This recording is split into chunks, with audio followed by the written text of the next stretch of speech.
So welcome to our second chapter for our accounting information system. So we are about to discuss the introduction of transaction processing. No? So for today's discussion, okay, we have the following objectives. We have to understand the broad objectives of transaction cycles, then to recognize the types of transactions processed by each of the three transaction cycles. Note the basic accounting records used in transaction processing system. Understand the relationship between traditional accounting records and their magnetic equivalents. Be familiar with documentation techniques. Understand the differences between batch and real-time processing and the impact of these technologies on transaction processing. And lastly, be familiar with data coding schemes used in accounting information system. So marami tayo discuss for today. So let's get started. Okay, so let's introduce transaction processing with the use of financial transactions. So previously in chapter 1, no, there are two types of transactions. We have financial, which has an effect on the monetary side, and we have as well non-financial transactions. So let's again recall ano ba yung definition natin ng financial transaction. So it is an economic event that affects the assets or even the liabilities and the equities of the firm. It is reflected in its accounts and is measured in terms of monetary. Okay? So it is, kumbaga, an example of exchange of either services or goods, tama ba? Okay, in basic accounting, that includes most commonly yung mga external parties. Although, alam naman natin na meron din tayong financial transactions inside, no, with the internal parties as well.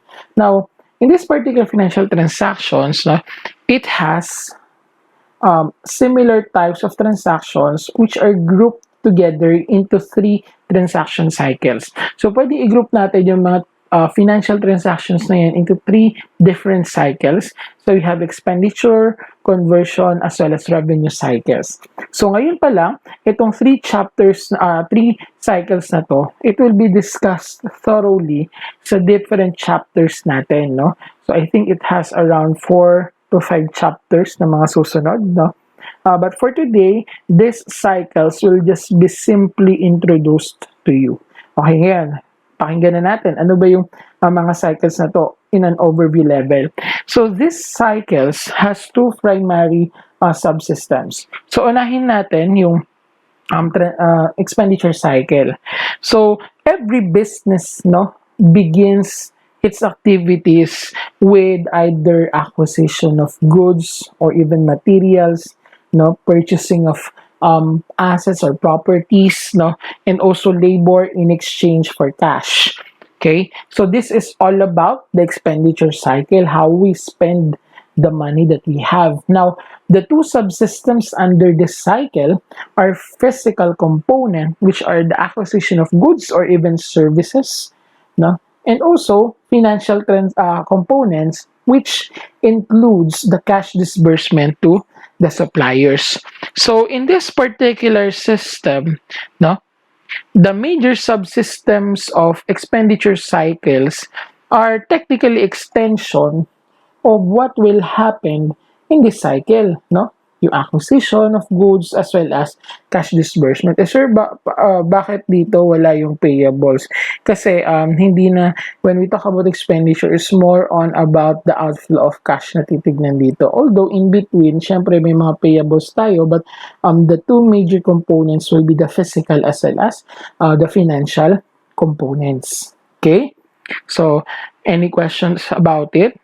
Although, ito yung dalawang component, pagdating natin sa discussion ng chapter 5 at saka ng chapter 6, madadaanan natin sa loob ng expenditure cycle yung tinatawag natin na purchases o kaya naman accounts payable system, also cash disbursement systems, yung payroll system, at saka fixed asset system. Okay? So, that's all about our expenditure cycle. Another on the cycle would be what we so-called conversion cycle.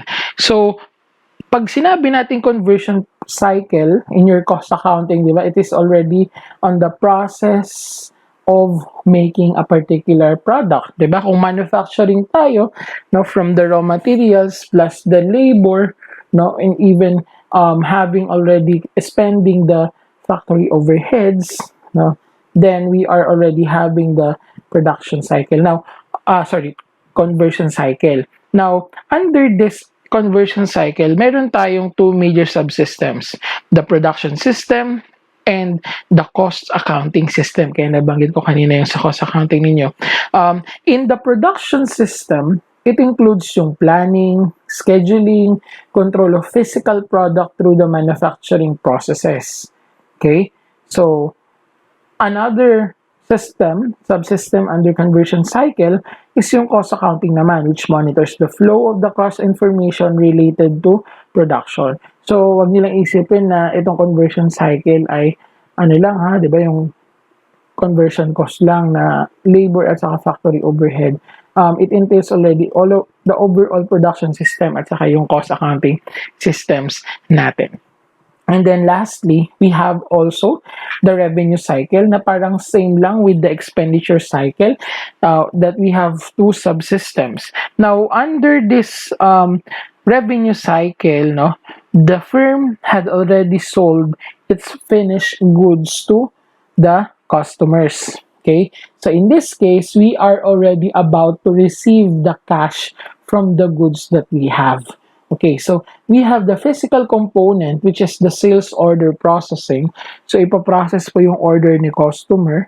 Okay, later we will be talking about the sales order processing, no? Although in brief lang. Then we have as well yung financial component nun, which will be cash receipts. Again, under it, of course, madadaanan natin yung receivables, di ba? So, kasama na siya dyan sa revenue cycle natin. Okay? So, those are the introductions of our three cycles and their two primary subsystems. So, any question, guys? Sure? Okay. Sige. So, let's try to analyze lang using this diagram or image, no?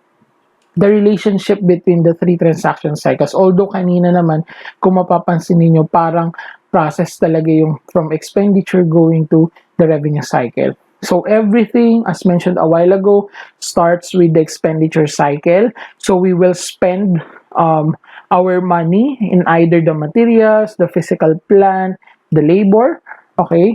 And the output of this expenditure cycle will be the input of our conversion cycle.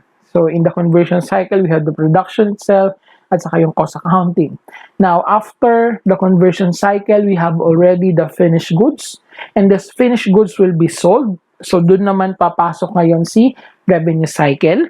And as it was being sold already, it will become cash again, and that cash will be used again to spend, and it becomes a cycle. Amazing, di ba? So parang ano lang to eh. Ito yung tinatawag natin na operating cycle or normal operating cycle in our discussion of accounting, di ba?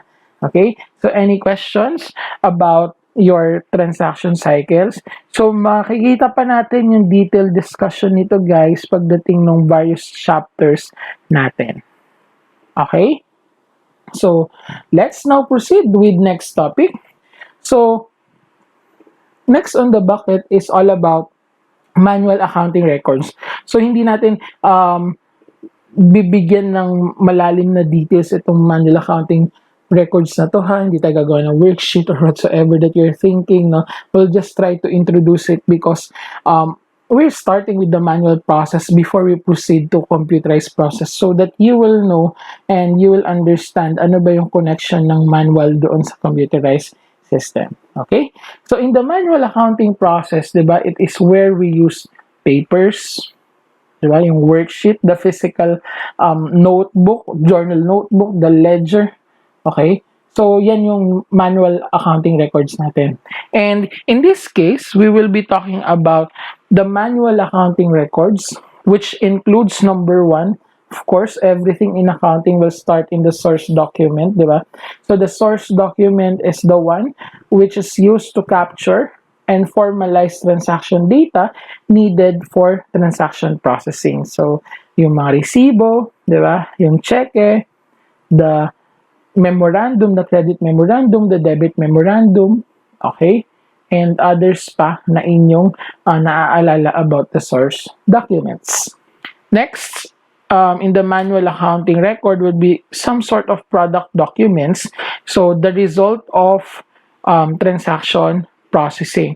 So, ano ba example nitong product document natin na it is an output of the transaction, or it is a result of transaction processing.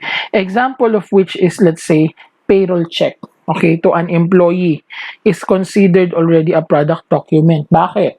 Kasi it is already an output of what we so called the payroll system. Okay, compared with the source document kanina, yung source document kasi somehow it is raw, 'di ba? So, ano bang example ng source document natin dun sa payroll system? Pwede natin sabihin yung timesheet ng employee, 'di ba? Yun yung ating source document. Then, as you process it in the payroll system, then meron na tayong payroll check, at yung payroll check is a product document. Okay? And then lastly, no, in our documents would be the turnaround records. Okay, or turnaround documents. So it is a product document of one system that becomes a document, a source document of another system. So yun pala, no? Yung source document kanina na ginamit and process na under the product document, under the transaction processing at naging product document. Now, that product document can be also a source document for another system. Okay, so yung cheque kanina nga, no, it would be already a source document naman for the accounting, no, as a whole in recording. Okay, naman, another example, we have yung the customer receives a perforated two-way billing. Okay? So, the top portion is the actual bill. Tapos yung bottom portion is the remittance advice. So, the customers remove the remittance advice and return it to the company along with the payment or the check. So, a turnaround document contains information about the customer's account to help the cash receipt processing system process the payment. Okay? So, that's another example. So, overall, itong tatlong ito, these are somehow documents which triggers now our accounting process. Okay? Naintindihan yung difference ng tatlo? Okay, another example pa.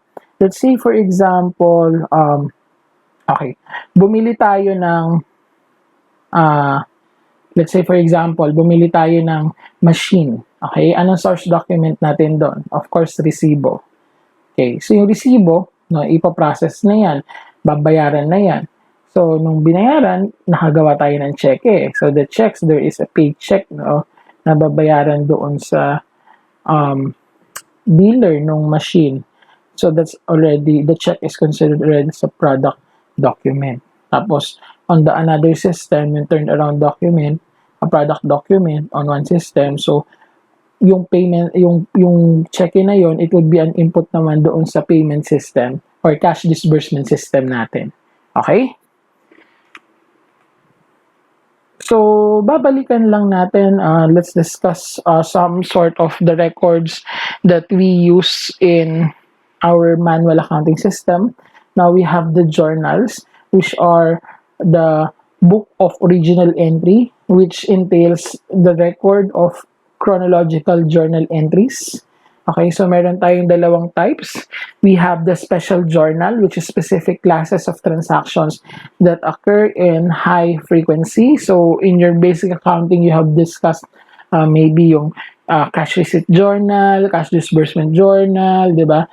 Sales journal, or even purchases journal. So those are examples of special journals. Now, we have general journal, which are for non-recurring, infrequent, and dissimilar transactions. In cases na, kaya siya non-recurring kasi in cases that we have special journal, so sa special journal pupunta yung recurring, then yung iba na non-recurring mapupunta sa general journal. But somehow in other manual accounting system, they just maintain one journal, yung general journal lang, and that's okay. Okay, so that's all about journal. Sir, wala na po bang journal sa computerized system? Meron pa rin, pero iba yung journal na physical compared with what we have in the system already. Okay, iba yung feeling na nandoon. Okay, in our last meeting, no, I will share to you how our journal in our company, my previous company before looks. No. Okay, another in our accounting record would be yung ledger natin, which is the book of final entry, the book of financial accounts. So again, we have two types of ledger, the general ledger, at saka we have as well subsidiary ledger. So a general ledger shows activity for each account listed in the chart of accounts. Diba? In basic accounting, sa chart of accounts, it is the listing of all of the account titles and account number. Then, each of the account titles there will have an equivalent ledger at yun yung general ledger. Okay? And, a subsidiary ledger naman on the other hand, shows activity by detail for each account type. So, yung subsidiary ledger, this is usually used for what we so-called control accounts. So examples nito would be for accounts receivable o kaya naman accounts payable. Pero in my experience nung nagtrabaho ako, subsidiary ledgers are not only limited for accounts receivable and accounts payable. Actually, on my last position, no, as a fixed asset accountant, we have also a fixed asset a subsidiary ledger. Okay? So, madaming subsidiary ledgers that you can encounter once na kayo nagtrabaho sa companies. Okay? So, any question about some of the manual accounting records that we have? Okay? So, let's have an example of a flow of information from an economic event or a transaction, financial transactions, going into our general ledger na na-discuss kanina. Okay? So, we have the customer's order. Okay, so once a customer order was being placed, then mag-create tayo ng sales order. And that sales order will act as what we so-called source document natin. And that would be triggering now to have a journal entry. Dahil this is related to sales, then we will journalize it in the sales journal. Okay. On the other hand, kapag meron din tayong sales order, it will be posted immediately as well to our accounts receivable subsidiary ledger. Okay. Then, continuing it, yung sales journal mapopost sa general ledger. So, periodically, nire-reconcile dun sa basic accounting ninyo, nire-reconcile yung subsidiary ledger ng accounts receivable at saka yung general ledger na accounts receivable. Okay? So this is just only an example of an economic event, how it works in the manual accounting system, no, up to the general ledger. Okay? So one consideration as well in our manual accounting system is all about audit trail. Ano ba tong audit trail na to? Eventually, yung accounting records natin should provide a way how we could be able to trace it. No, from source documents going to financial statements o kaya naman backwards financial statements going to source documents. So accountants should be able to trace in both directions. So samplings and confirmation are two common techniques. So technically that's all about audit na, no? Pero ang point lang dito sa audit trail na to is that each of this information that we have, no, should be traceable. Diba? Bakit? Kasi so that we can confirm whether it is correct or not. In the basic qualitative characteristics natin, in our conceptual framework, diba? It should be faithfully represented. And our information should be what? Should be free from error, free from bias, or even it should be complete. So audit trails help us to recheck or even the external auditors, no, especially para sa kanila na ma-recheck nila kung tama ba yung naka-record or even up to the amounts in the financial statements. So the point here is that in manual accounting system, we should leave audit trails. No, there should be an audit trail that the auditors could be able to follow in order for them to recheck. Now, pagdating natin later sa computerized system, do we still need audit trail? The answer would be yes. Kasi whether manual o kaya naman computerized system, there should always be an audit trail. Okay? Any question?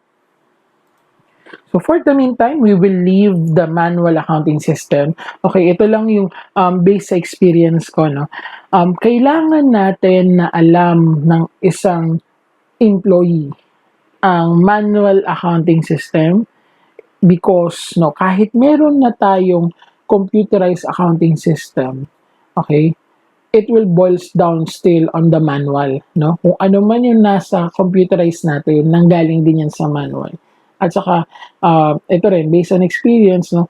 Kapag nasira or even nagka-problema yung computerized system, at least you can go back to the manual and do something on the process.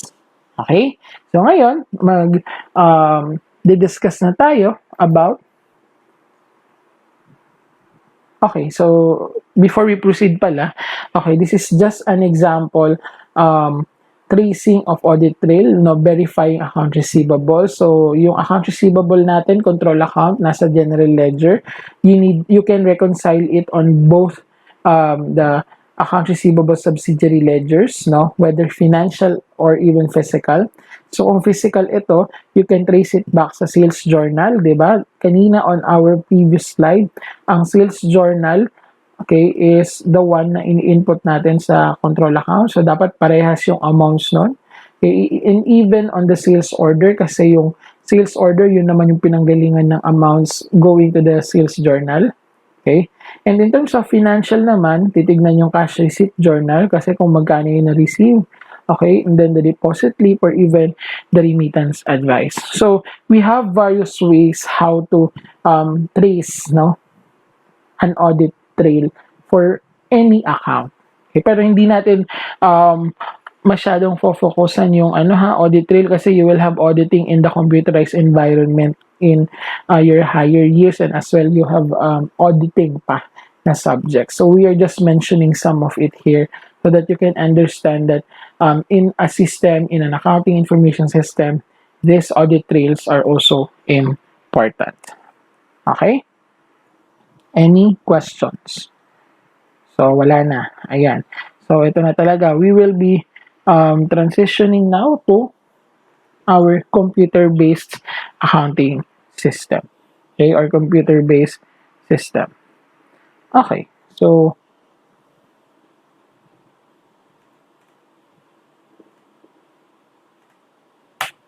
in a computer-based system, so technically, we have the various features, no, of a computer-based system. So the audit trail is less observable in a computer-based system than traditional system. So na-mention ko sa inyo kanina, di ba, that both manual and even computerized will have audit trail, pero less observable na siya kasi it is innate already in the system. Okay? The data entry and computer programs are the physical trail. So, yun yung sa audit trail natin, yung computer programs natin, kasi the computer program do the recording already or even the processing already up to the financial statement. Pagka-encode mo ng data, ayan, financial statement na siya agad. Okay, and the data are stored in magnetic file. So, parang napakaluma naman ang term na magnetic file, no? So, yes, in entities, they are using yung mga external drives or even mga other online backups. Okay, online backup. So, kagaya nung OneDrive, pero hindi sila nag-i-employ ng mga usually ginagamit ng public, no? But, based on experience, they are paying for much on a cloud-based environment. Okay, so, the data are being stored in magnetic files. Okay, so another in a computer-based system that we need to understand is that a computer-based system are represented by 4 different types of magnetic files. So, ano-ano yung different types of magnetic files? So, we have number 1, the master file. So, this master file generally contains the account data. So, kung ano yung nasa general ledger or even the subsidiary ledger file. Then, another would be transaction file. So it is a temporary file containing transactions since the last update. So examples of these transaction files are yung mga sales order, inventory receipt, at saka yung cash receipts. Okay? Then we have the reference file, okay, so which contains relative constant information used in processing. So yung mga tax tables, reference yun, diba? Yung mga customer's address, o kaya naman another example ng reference files natin is yung mga SSS tables pa, diba? Yung mga PhilHealth in terms of computation of payroll. And then we have also archive, which contains the past transactions for reference purposes. Okay? So, examples of which is yung records of accounts written off o kaya naman mga prior period ledgers. So, next would be, let's talk about documentation techniques. So, documentation in computer-based environment is necessary for many reasons. So, in our practice, in my practice before, in terms of systems, computer-based system documentation, kailangan yun so that number one, okay, people who are new to the team could be able to understand paano nag-work yung system. O kaya naman even ako, kahit ako na yung empleyado, kapag may nalimutan ako on the process, in terms of computerized environment, then I can go back to the documentation and check nasan na ako, ano yung next step. Okay? So that we will not have any problems. Okay, so maraming reasons why we need documentations in computerized environment. Sir, sa manual ba, hindi kailangan ng documentations? Kailangan din naman, pero it is lesser there because of the process is just as simple as recording it and doing the normal accounting process. But in the computerized environment, maraming technicalities. So we have 5 documentation techniques that we will run through on this particular discussion. So we have data flow diagrams, entity relationship diagrams, the document flow charts, system flow charts, at saka program flow charts. So let's discuss them one by one. So let's start with the first documentation technique. So let's have the data flow diagram. So ano ba tong data flow diagrams na to?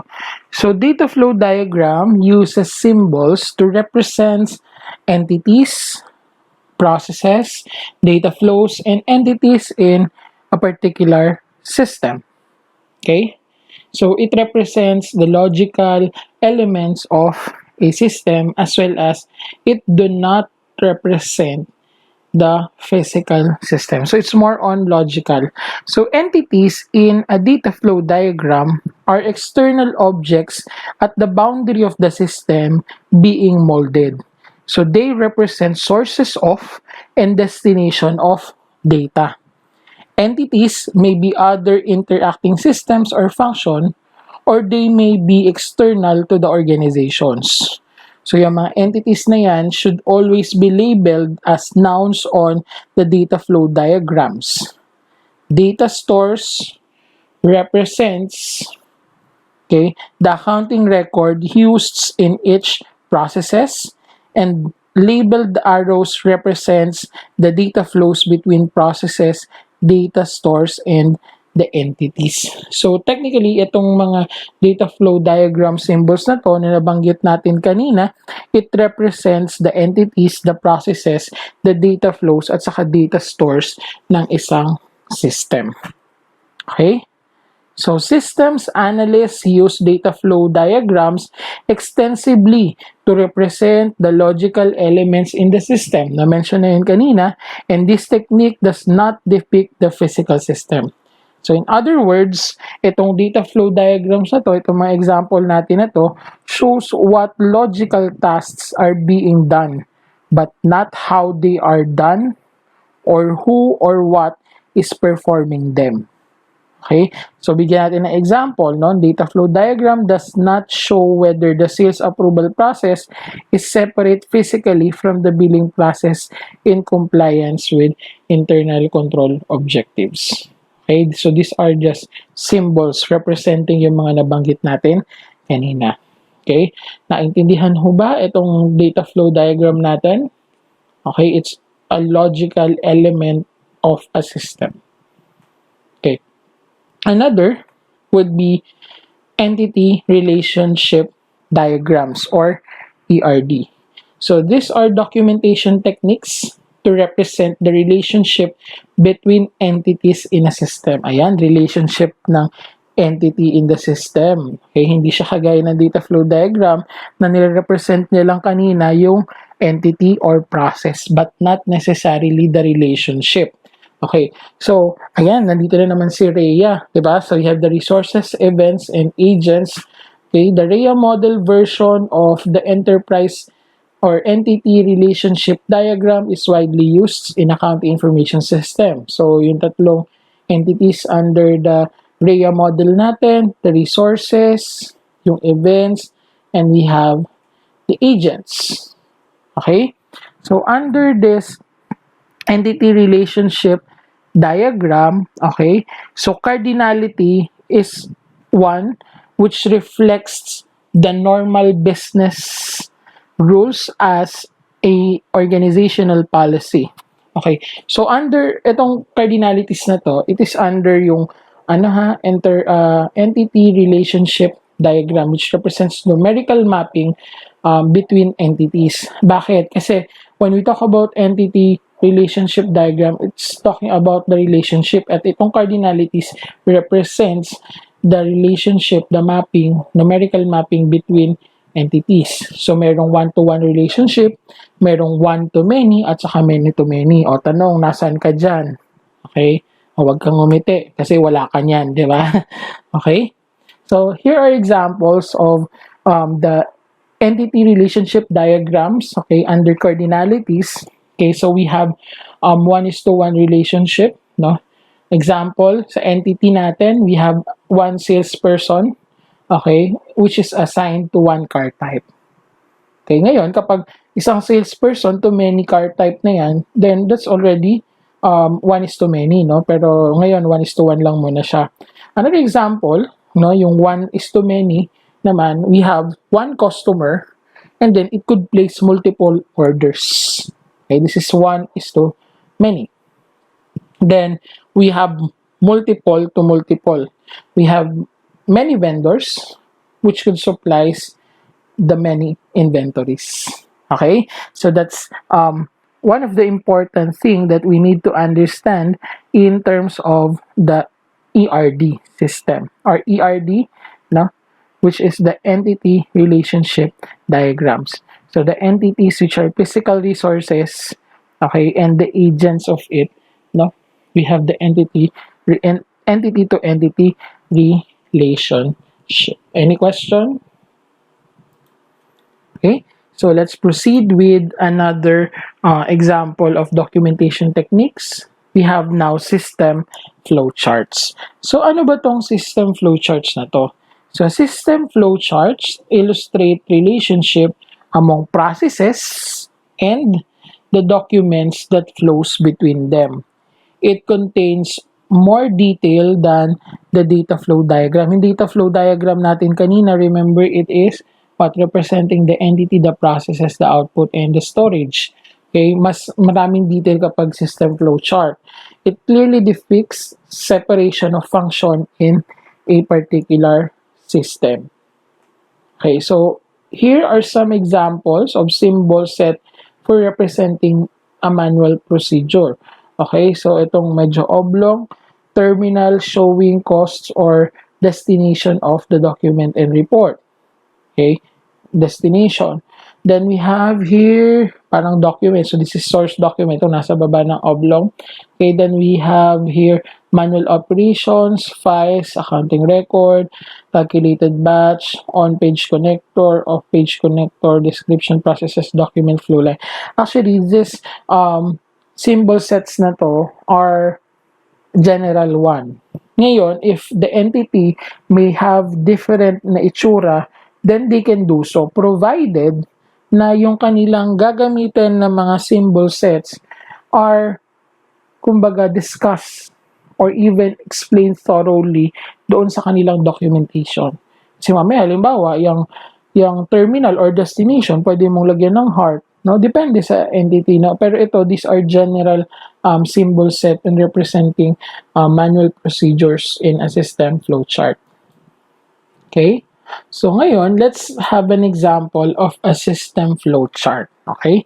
So dun muna tayo sa sales department. So let's just try to translate this visual symbols, this flowchart into ano ba to? Okay. So everything started dun sa sales department when a clerk in the sales department receives a hard copy, okay, of a customer's order by mail o kaya naman manual prepares hard copy of the sales order. So pagka-receive ng sales department, nung clerk doon, nung customer order, okay, magpe-prepare daw siya ng 4 na sales order. Okay, clear tayo. Kaya mapapansin nyo dito, we have documents doon sa symbol kanina. We have sales order 1, 2, 3, at saka yung 4. Nakasama na rin doon sa sales order na yon yung customer order natin at saka yung signed, no? Naka-signed na sales order. So after that, the clerk sends a copy or copy number 1, okay, of the sales order to the credit department. Kaya mapapansin niyo yung sales order number 1, naka-arrow siya, naka-flow siya doon sa credit department, okay, for approval. Okay, pinapa-approve kasi 'di ba? Baka ito ay on credit. Now, the other 3 copies and the original customer order are filed temporarily pending the credit approval. So kaya nandoon yung arrow, no, papunta dun sa N for sales order 2, 3, at saka 4, no, going to N. It's because of the fact na ano ba yung N natin kanina? Ano ibig sabihin ng N natin? So, yung N natin dyan is yung file natin. Okay?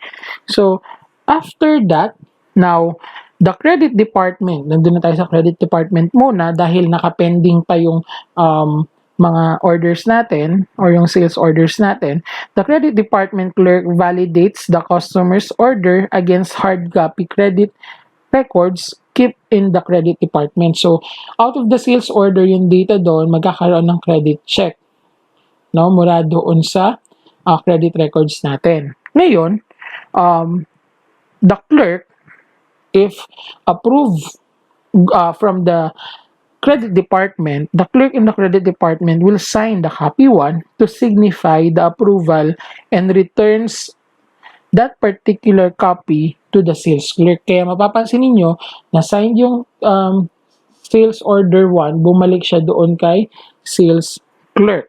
Okay, clear ba tayo? So tigil ko muna saglit ha. Kaya natin dinidiscuss to so that you can understand an example of a system flow chart. Okay, kasi kapag hinayaan ko lang kayo, okay, bala kayo sa buhay nyo.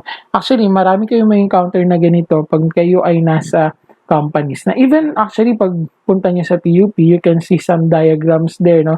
Yung citizens charter, okay, which represents yung process na nangyayari. Okay? So going back in our example, so naka-sales department na yung signed sales order natin kasi na-aprobahan na ni credit department yung credit ni customer. Now, when the sales clerk receives yung credit approval, he or she, no, files the copy 1, okay, and the customer's order in the department. So the clerk now sends yung copy 2 to the warehouse. Kaya mapapansin ninyo, nadidistribute na yung sales order natin, okay, into what? Going to the warehouse. Yung copy 2, 3, at saka 4, or even copy 2 pumunta sa warehouse, si copy 3 at saka 4 pupunta doon sa shipping departments. Okay. Sir, ano yung A doon? Actually, yung A doon na napapansin niyo na nasa under credit department, pupunta yun doon, parang connector siya. It's a connector going to the shipping department. Kasi ang layo. Kapag nilagyan natin ng arrow yan from the sales department papunta sa shipping, napaka layo nung tingin natin, no? Why not put there a connector? Yung A dyan, it's a connector there. Okay. So, i-proceed ko lang yung discussion. So, the shipping department, so nandun na tayo sa shipping department, na receives na yung copy natin. Okay, and the goods from the warehouse. Now, attach the copy to as the packing slip. Okay, so sa warehouse natin, na-pick na yung goods, na-pack na nila, and then, sorry, isi-ship na siya. So, na-pick na ni shipping department yung goods coming from the warehouse. Then, after that, the clerk files copy 3 and 4 in the shipping department. Kaya mapapansin ninyo, after the picking up of goods in shipping department, no, nandoon siya sa connector ng sales order 4 at saka 3. Nandun na siya sa N ulit. Bakit? Kasi nga ho, it will be stored there. Okay? Any questions? Okay, so that's an example. Tapos na-terminate na, 'di ba? Kasi yung particular sales order number 2 copy will be kapag na-deliver na to the customer, then it will be also given to a customer. Okay? So that's an example of a system flowchart. Ngayon, medyo naguluhan kayo siguro sa discussion ko, pero technically the point here is that this system flowchart shows us the start, how the system process um, the particular customer order, no, up to its endpoint. Okay, kasi yung oblong dyan, di ba napansin niyo yan yung sinabi natin kanina na yung oblong na yan that represents in the system flowchart natin as the terminal showing source and also the destination. Okay? So, any questions? Okay, sales lang to ha. Pwede ring lahat ng processes. Let's say, for example, for purchase, meron tayong flowchart, systems flowchart. Okay?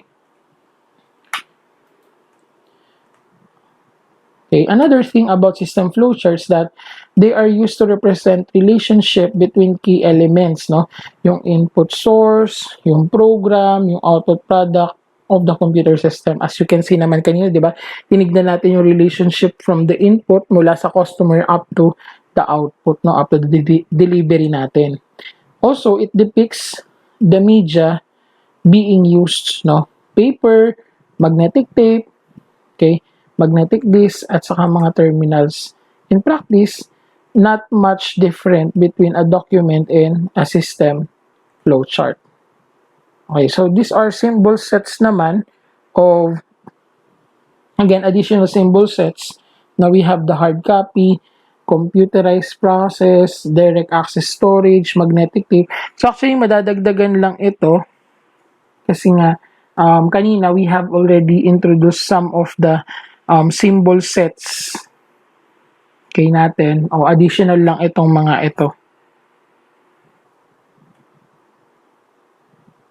Okay. Any questions so far? Ayan. Dumako tayo sa another example or another documentation techniques ulit natin, which is program flowcharts. So, ano naman ang program flowchart natin? So, this program flowchart, okay, illustrates the logic used in the program. So, it's more on logic. Kanina, dun sa mga past, natin, di ba, sinimulan natin doon sa data flow diagram, it represents the entities, the process. Tapos, we have the entity relationship diagram, which shows us the relationship of an entity to another entity using cardinalities. And then, we have also discussed system flow charts, diba, which shows us the relationship of a particular representation of a physical relationship among key elements of the system. So right now, itong program flowcharts natin, okay, illustrates naman yung logic, no, used in programs. So here are just some typical example of program flowchart symbols. So, yung rectangle represents logical process. Yung diamond shape is decision. And also, ito ulit, no, terminal start and end operations, kagaya rin nung kanina, no, yung oblong. Then we have a parallelogram, which is an input or output operations. Then we have also the flow of logical processes. Pero ang pinagkaiba nga niya, it's more on the logic used in a particular program. Okay? So far, any questions po about this? Wala naman. Okay. So, those were the examples of, or even types of documentation techniques na na-mention natin kanina. Okay? Wala na questions? Sure? Gising ka pa ba? O baka natutulog ka na? Okay? Eventually, itong mga discussion na to ng documentation techniques, no, it will be again discussed on other chapters. No? Gagamitin natin yan as we move forward with various topics pa. Okay? This is just somehow introduction pa lang din. Although, makikita ninyo, ay, parang ang hirap na ito kasi mag-drawing ba ako. In this particular situation, no, alam nyo ba, in the private companies that I have been, itong system flowchart na to is somehow ginagawa ito in collaboration with the IT department. So, kung kabubukas pala ng company, malamang sa malamang magko-collaborate dyan yung mga department heads at saka si IT kasi si IT yung gagawa nitong mga ganito. Although tayo, no, in the accounting perspective, we can do this system design na ganito, documentation techniques na to, so that we can understand how, especially for our accounting system, it works. Okay? So, wala na akong questions. I will move forward to another topic. It's all about alternative data processing approaches. Okay? So, in this alternative data processing approaches natin, okay? Wait lang ha. Okay, ayan. Sorry ha, naglubat si laptop. So anyways, let's continue. So, in the alternative data processing approach, no, we have to discuss modern system at saka legacy system. I know na narinig nyo na si legacy system in chapter 1, but let's try to discuss them. Okay? Not all modern organizations use entirely modern information system. So some firms employ legacy systems for certain aspects of their data processing. Okay? So, unahin natin itong modern system. What are the characteristic of a modern system? So, a modern system tend to be client-server o kaya network-based and process transactions in real time. Okay? So, although this is a trend in most organizations, please note that many modern systems are mainframe-based and use data processing. Okay? It use relational tables. Okay? At saka, it has high degree of process integration and data sharing. So, some of mainframe used batch processing as mentioned to you a while ago. Okay? Comparing it with a legacy system, wherein a legacy system is a mainframe-based transaction. It is also batch-oriented, and early legacy system used flat files for data storage. No, later legacy system use hierarchical and network databases, and data storage system promotes a single user environment that discourages information integration. So, kung maaalala ninyo yung discussion last time So, ayan, medyo technical yung mga terminologies dito, pero let me give you an example. So, one accounting system na alternative data processing approaches na na-encounter ko would have been, una, sa legacy system. So, eventually, yung legacy system, di ba, it's somehow an outdated system already. So, in an Oracle application, actually, you can search it in the internet. Okay? So, we have before a legacy system which is 11i, Oracle 11i. So, that's the version of the system. So, that's already a legacy system kasi pinalitan na namin siya ng panibago. Nag-upgrade kami into Oracle 12. So, yung Oracle 12 natin, it's more on now a modern system compared with the legacy system. So, some firms employs legacy system for certain aspects of their data processing, yung mga older versions. Isang reason din, it's because before, yung mga computer natin is hindi pa ganun kaayos yung mga operating systems nila. So, kung ano lang yung kakayanin, yun lang yung nagagamit na system. Pero as time goes by, no, na-update yung operating system ng mga computer, then na-modernize na yung mga systems nila. Okay, accountants needs to understand also yung legacy system kasi once a legacy system had being used, no, and even it will be migrated yung tawag namin from a legacy system going to a new system, then lahat ng mga nasa legacy system, ilalagay namin sa new system. Or even kapag merong problem sa new system at kailangan balikan sa legacy system, then at least alam natin kung paano nag-work ang isang legacy system. Okay?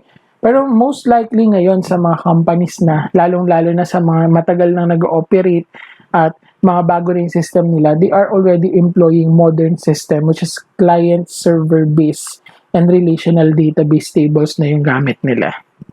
Okay? Any question? Now, another thing that we need also to understand is all about backup procedure. Although, it is important in a computerized system that we will have backup procedure. Bakit? Kasi pag nasira yung system, no, we will have nothing. Diba? O halimbawa, sumabog yung pinaka-main system. O nasa na yung mga ginawa mo ngayon?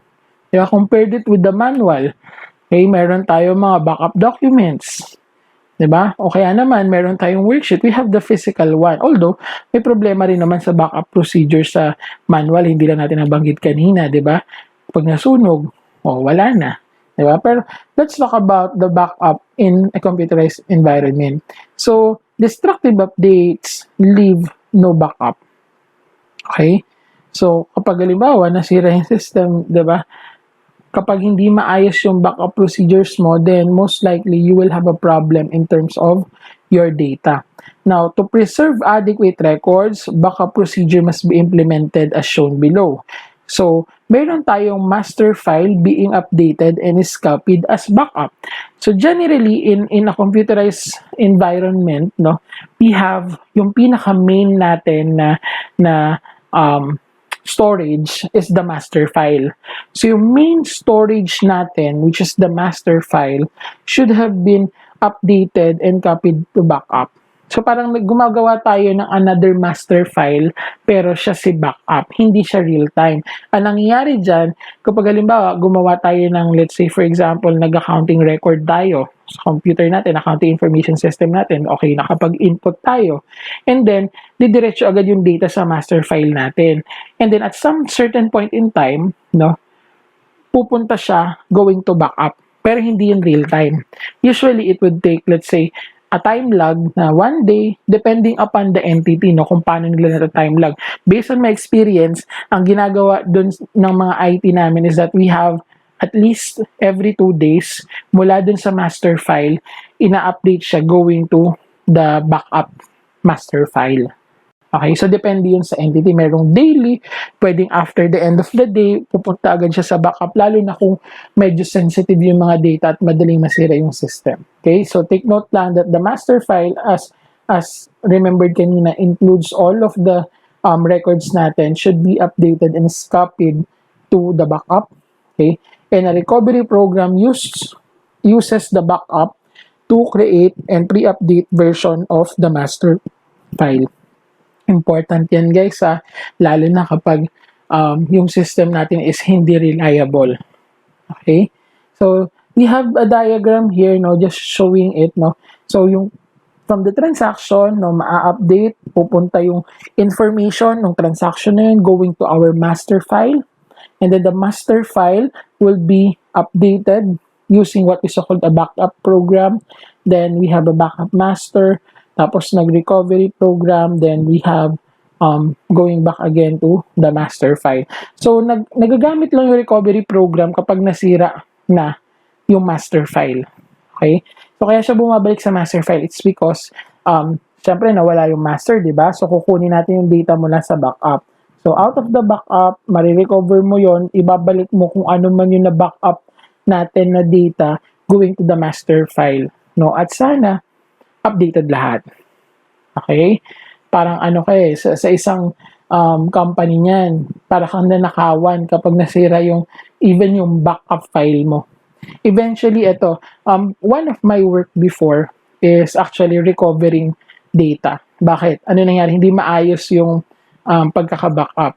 Let's say they have their master file. Nandun lahat ng invoices na supporting documents for every transaction. Ay nangyari, yung master file sumabog. Ngayon, nung sumabog yun, dahil hindi maganda yung backup, ito yung problema. Yung backup nila, hindi gayang-gaya mula sa master file. So, nangyari sa backup, sabog-sabog din. So, hindi siya naka-indicate kung anong para saan siya. So, anong nangyari? Inisa-isa namin. So, it took us, it's a project, no? It took us around 1 month to recover around 3 years na data. Okay? Para doon. So, yun yung mga pagkakataon na hindi maayos, pati yung backup plan. Okay?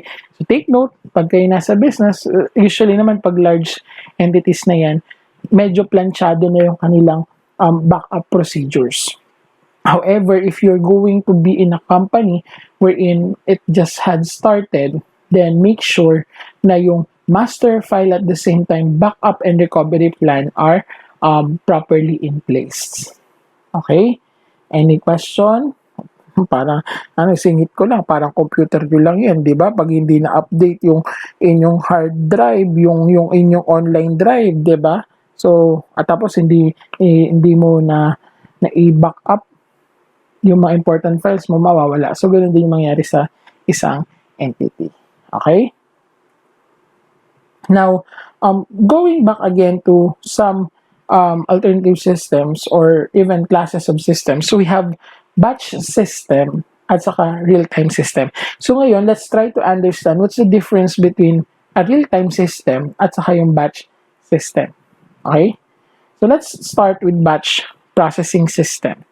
So, ano ba tong batch na to? So, a batch is a group of similar transactions that are accumulated over time and then processed together.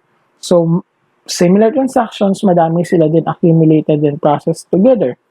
The transaction must be independent of one another during the time period over which the transaction is accumulated in order for a batch processing to be appropriate.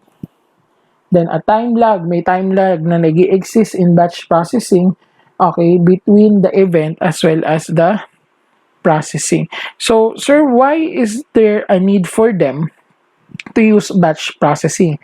Kasi somehow, the entity, okay, may not have, kumbaga, enough time to have it a real time. Kaya ang ginagawa on a batch system, para isahan na lang, di ba, similar transactions, example ng batch processing. Okay. So, let's say pumunta ka sa Pure Gold. Try mo. Sipin mo, pumunta ka sa Pure Gold.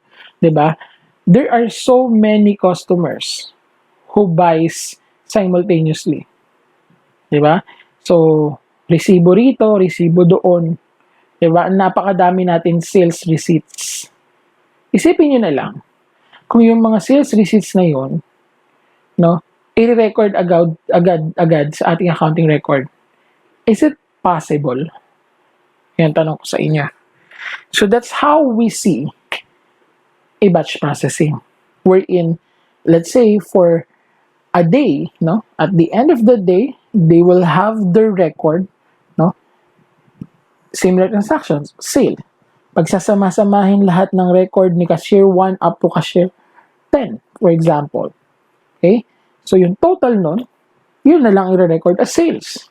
Rather than per transaction, kahit regardless of the amount yan, diba? I-record mo agad-agad. So, meron nga lang time lag.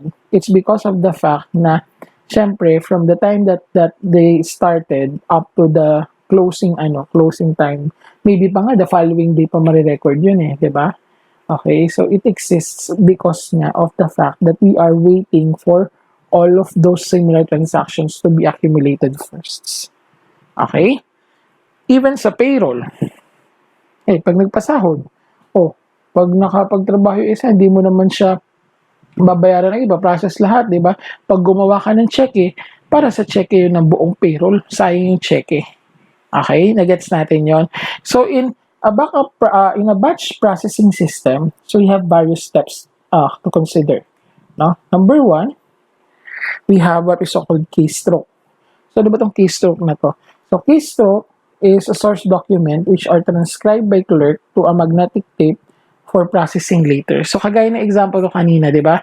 So, isipin nyo na lang sa Pure Gold, no, yung mga record, yung resibo, yung mga naka-record doon sa computer nila, okay, it will be captured, no, into one magnetic tape by a clerk.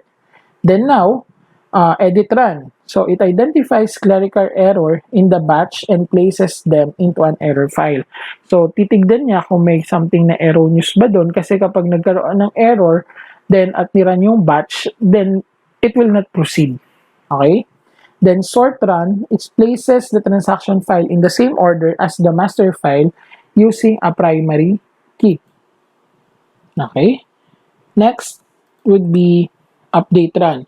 Changes the value of appropriate fields in the master file to reflect the transactions. Okay? So, to update at saka last would be backup procedure then the master file. Okay. Ngayon, ito, nag-wonder kayo nasaan yan. Actually, nandun yung sa appendix nitong nung book natin ha. So, you check na lang, in-incorporate ko lang itong steps in batch processing. No? So, from the keystroke, nagkakaroon ng edit run, okay, tapos nagkakaroon ng sort run, then nag-update run, then backup procedure. Okay? So, gaya ng payroll kanina, di ba? Ini-encode ni clerk to the magnetic tape, yung payroll, yung mga timesheets natin, ng employees, tapos tinitignan kung mayroong error dun sa batch, nira-run, okay, and then nagsusort, ina-update yung master file, and then nagkakaroon ng backup procedure. So, importante yung backup procedure ha, as discussed kanina. Okay? So, ito lang, no? Ito yung kanina doon sa steps natin using sequential file. Okay, let's say for example, you have the sales order, kiniin mo, okay, yung unedited transactions, ini-edit run natin to catch clerical errors in keying the input, the records, then edit transactions, magkakaroon ng short run or sort run, which kanina rearranges the data by key fields. Okay, then the transactions then update run going to the various backup files. Okay? So let's now have the advantages. Bakit ginagamit ng most of the entities ang batch processing?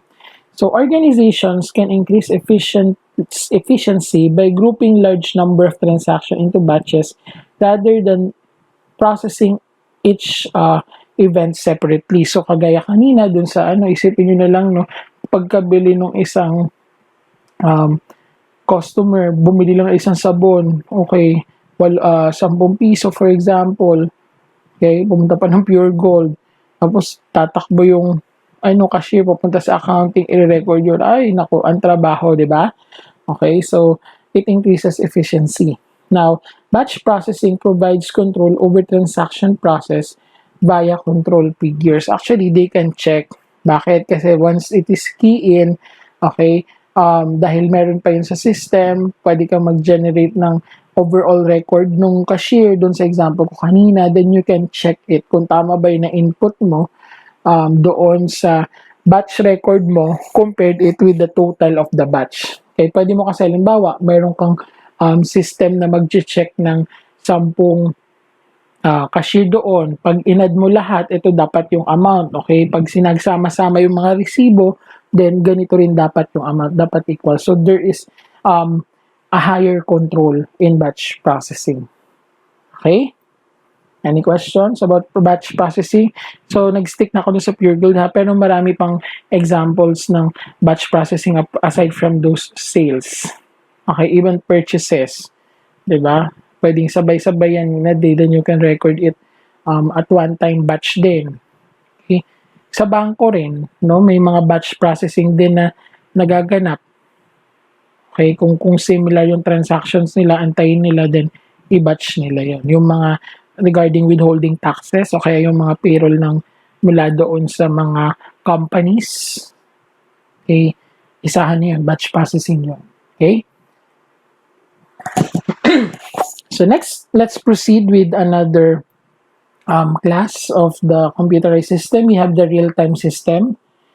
So, in a real-time system, process transactions individually at the moment the economic event occur. So, real-time, no? Pagka nag-occur na, then immediately we uh, process the transaction. There is no time lag kasi recorded agad siya compared with batch processing na we are waiting for the batches before we can process it. Then, generally, it requires greater resources than batch processing since they require dedicated processing capacity. However, the cost differential are decreasing. So, ayun, ang problema natin sa resources, 'di ba? Kagaya nun, kanina sa example ko, pag isa-isa, ilang tao yung i-employ mo just to record it real time. Although sa bangko rin, balikan ko yung bangko, no? It's somehow real-time processing. Kasi si cashier, pagka-input niya, halimbawa, magdideposito si depositor, no? Pagka nagdeposito siya, okay? Yung system natin, pagka-input ni clerk, no? Ni teller, bank teller, nung amount doon sa kanyang system, then it will immediately reflect on our bank account. No? That's an example of real-time processing. And also, oftentimes, it has longer systems development time. Okay, bakit? Kasi nga, it's more on updating it immediately. Yung batch kasi, yung system development nun, medyo much shorter lang ng konti. Okay, let's now have a distinction. Okay, summarize lang natin distinction in terms of data processing ng ating batch at saka real time. Okay, so in terms of information time frame, okay, so for batch processing, lag exists between the time when the economic event occur and when it is recorded. Compared with real time, processing takes place when the event had already occurred. Okay? So, ayan. So, in terms of resources, generally fewer resources in terms of batch, hardware, programming, or even training are required. Kasi nga, let's say for example, kung batch yan, isang tao lang yung magra-run, then you have only one person to be paid. Compared with real time, kung kailangan ng real time, no, let's say 3 or 4 or 5, or group of people needs to update it immediately, then more resources are required. And then in terms of operational efficiency, in batch processing, certain records are processed after the event to avoid operational delays. Okay? Compared with real time, all records pertaining to the event are processed immediately. So, in terms of operational efficiency, okay, so medyo mas efficiency real time, pero although nabanggit din naman kanina, si batch is also operational efficient. Okay? Kaya lang operational efficiency real time, it's because we can see the data immediately compared with batch processing. Okay, so any question about these two computer systems? Whatever you used in the company, okay, for as long as yung data is good, no, walang error doon, then real time and batch, okay, would suit you. But again, it depends upon the entity that you are in, on what of these two are you going to use. Okay? Any question? Okay, lastly, in terms of this system classes, so why there are so many entities which uses batch processing? So AS processing is characterized by high volume, independent transactions such as recording of cash receipts, okay, checks received in email, okay, so dahil high volume, maramihan, then batch processing is more efficient to be used in this case, no? The processing of such high volume checks can be done during an off-peak computer time. Okay? Eventually, parang trabaho ko lang yan, naalala ko lang, no? In one of my work before, no, I am under the general accounting. Okay, pag nag-record kami, US yung client namin, so panggabi, kami, dahil Pilipinas to, umaga din sa kanila, yung nire-record namin ng gabi is actually what had happened the previous day. Okay? Kasi nagba-batch processing kami dun eh. Kasi because of the high volume of records. Okay? Mapapakita ko yun sa inyo sa last meeting natin once I discuss yung paano ko dino-journalize yung sandamakmak na transactions into one. So, batch processing. Okay? So, another is that this is the reason why batch processing may be done using real-time data collection. No? So, most of the entities are using batch processing. Pero again, hindi natin minimenos that some of the entities needs to do as well real-time processing. Okay? Any questions? Wala? Okay. So, konti na lang guys. So, just stay put. Gising ka pa ba? Okay? Tignan mo yung katabi mo. Gising pa ba? Ay, wala ka palang katabi. May something lang. Joke lang. Okay. So, let's now proceed with the last topic now, which is all about the coding in AIS, no? Ano ba yung gamit ng mga ng coding in terms of AIS? So, concisely, no, represents large amount of complex information that would otherwise be unmanageable. So, because of the fact that we have more complex information, okay, that is not manageable, then we use coding, no, to simplify, okay, terminologies or even some of the things that we need to use in terms of our accounting system. Okay? It provides means of accountability over completeness of a transaction being processed. It is also to identify unique transactions and accounts within a file and support the audit function by providing an effective audit trail. Okay, so these are some of the benefits of coding. Okay, we will be discussing now the different types of codes na ginagamit, and let's see kung ano rin yung benefit ng each of these types of codes. So let's start with what we so-called sequential codes. So ano ba itong sequential code? It is a code which represents items in sequential order. Okay? It uses pre-numbered source documents. Okay? Track each transaction processed. It is also used to identify any out-of-sequence documents. Okay, so example of sequential code natin is, di ba, yung pag ni-record mo 001, 002, as in merong order, may sequence siya. Bakit?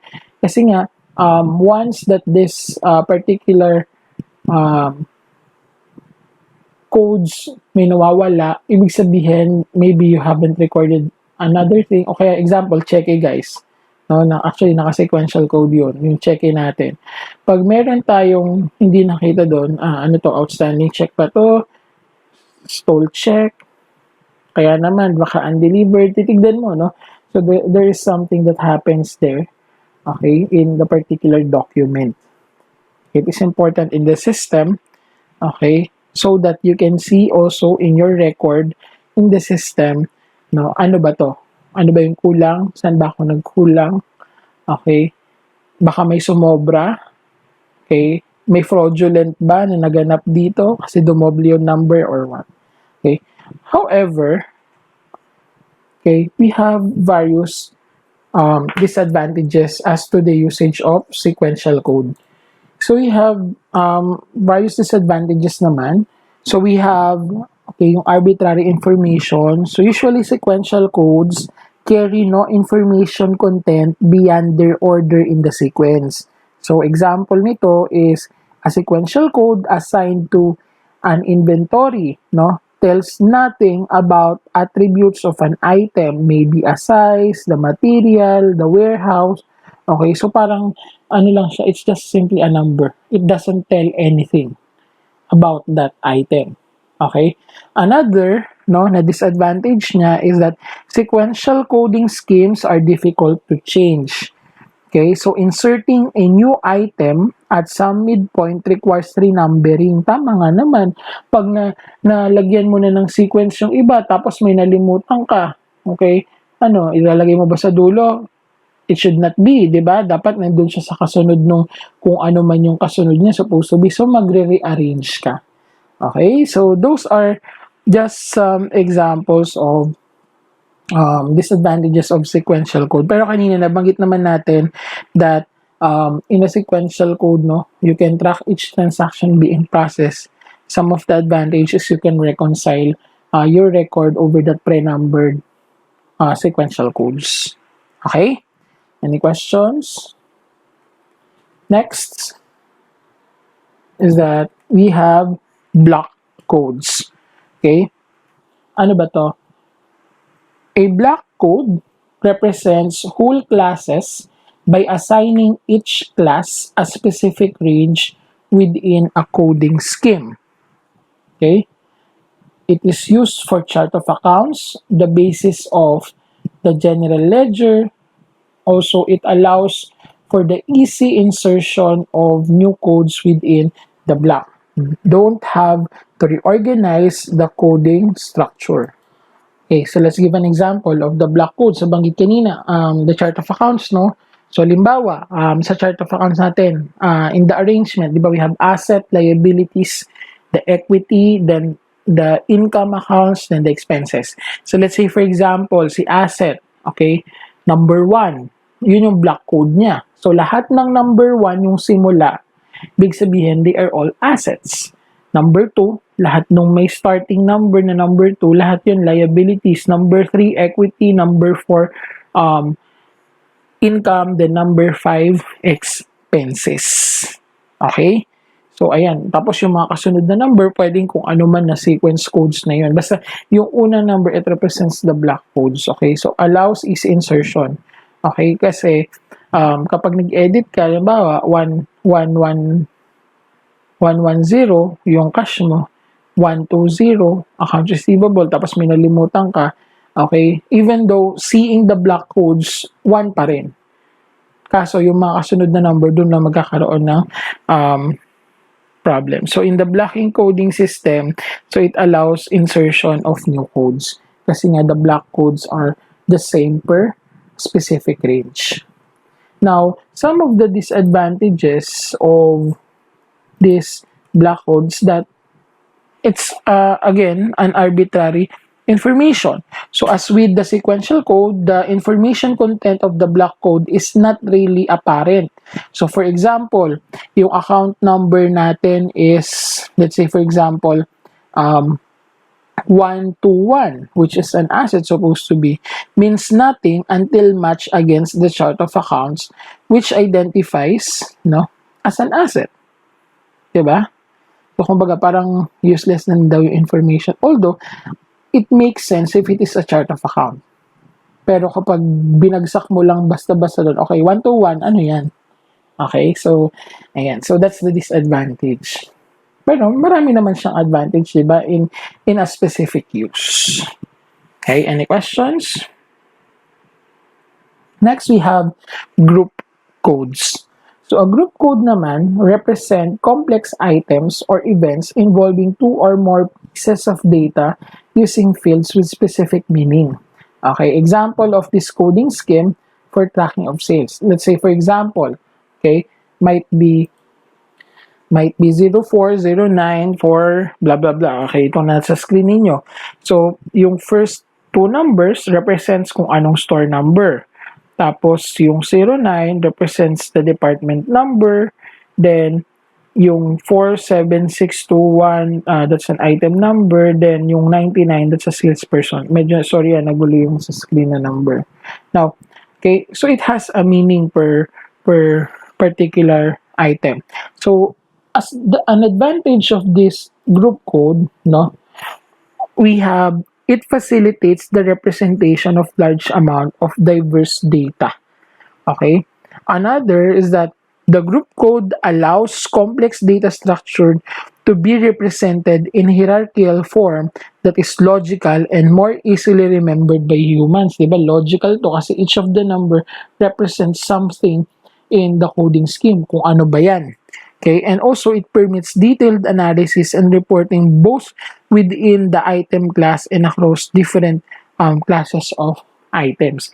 So, halimbawa, no, kapag tinignan, pag reporting na, okay, lahat nung 04, okay, which represents store number 04, then pwede i-pull out yon. So, hindi kagaya nung iba kanina na dalawang, the block codes at saka yung, what?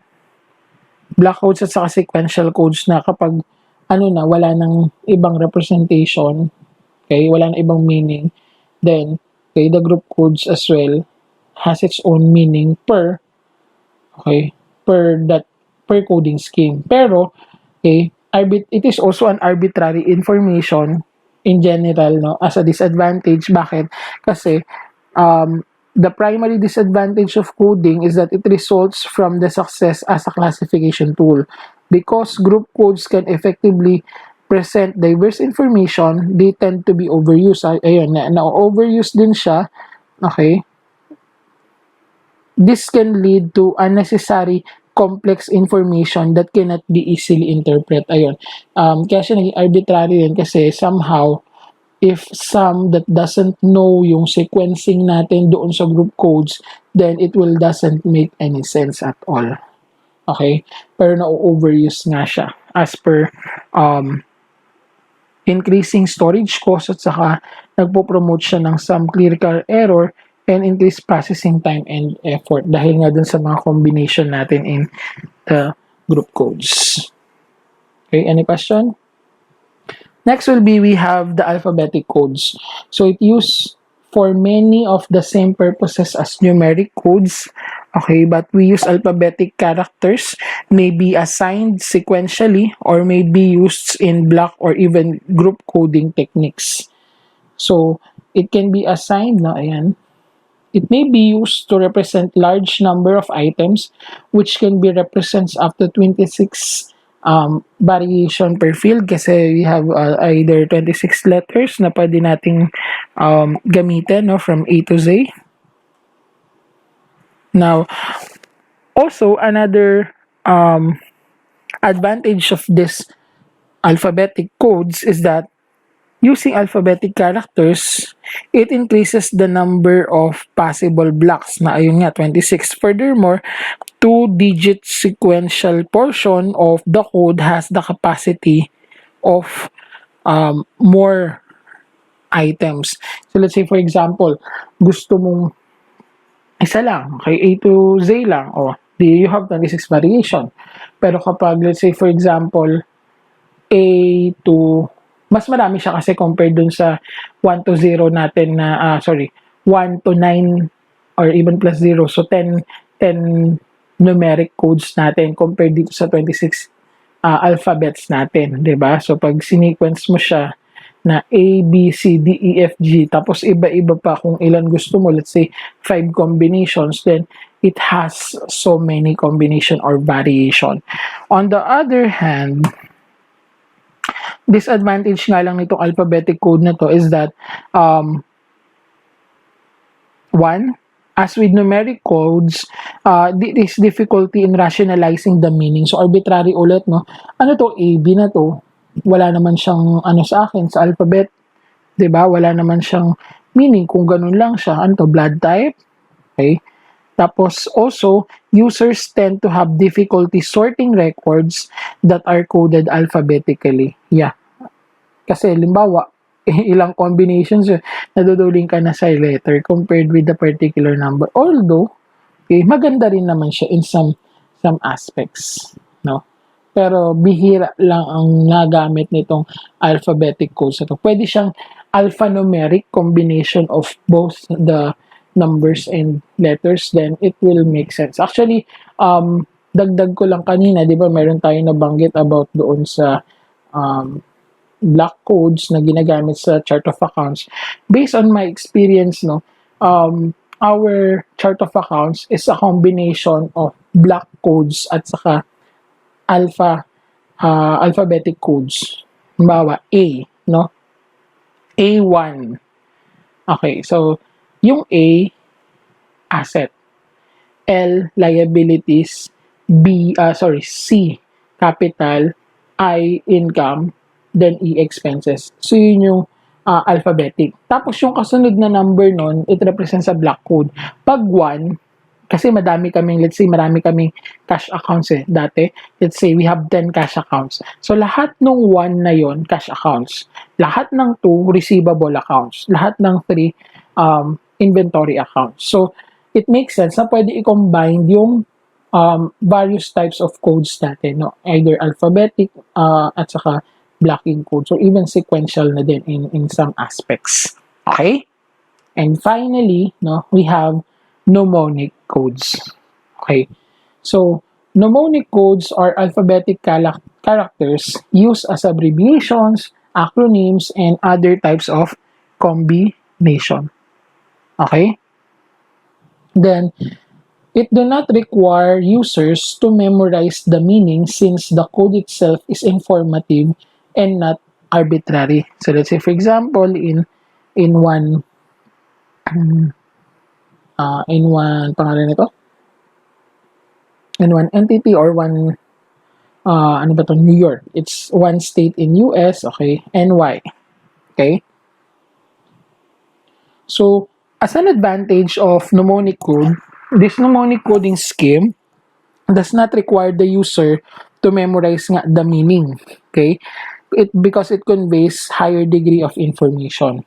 However, no, the mnemonic codes are useful for representing classes of items, but they have an ability, no, which is limited to represent items with a class. So, let's say for example, meron kang nagamit na mnemonic. Okay, you have, let's say for example,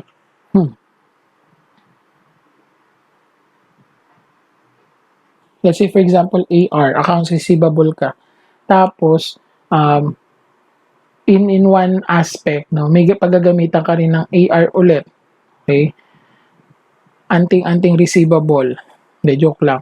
Pero, let's say for example, you have na mnemonic para sa another terminology na same nung isa. So, magkakaroon ka na ng problem kasi mamimili ka, ay meron na tong mnemonic code na to eh. So, dapat gagawa ulit ako ng bago. So, in some cases, no, nagiging limited tuloy yung availability ng combinations natin. Okay? Pero you can use that if it seems to be unique for your entity na gamitin siya. But nonetheless, yung nabanggit nga kanina, the disadvantage of it is that it has a limited usability and availability. Okay? So, any questions about these codes? Wala naman? Okay? So, I hope na naintindihan ninyo yung all about transaction processing. So, actually, hindi lang transaction processing ang naging laman ng discussion natin. Ano ba? So, we have started with financial transactions, the introductions of the various cycles. Then, we have also discussed yung mga documentation techniques.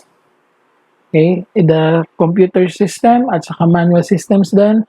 The use of real-time, and we have also the use of batch processing, and then the different types of codes.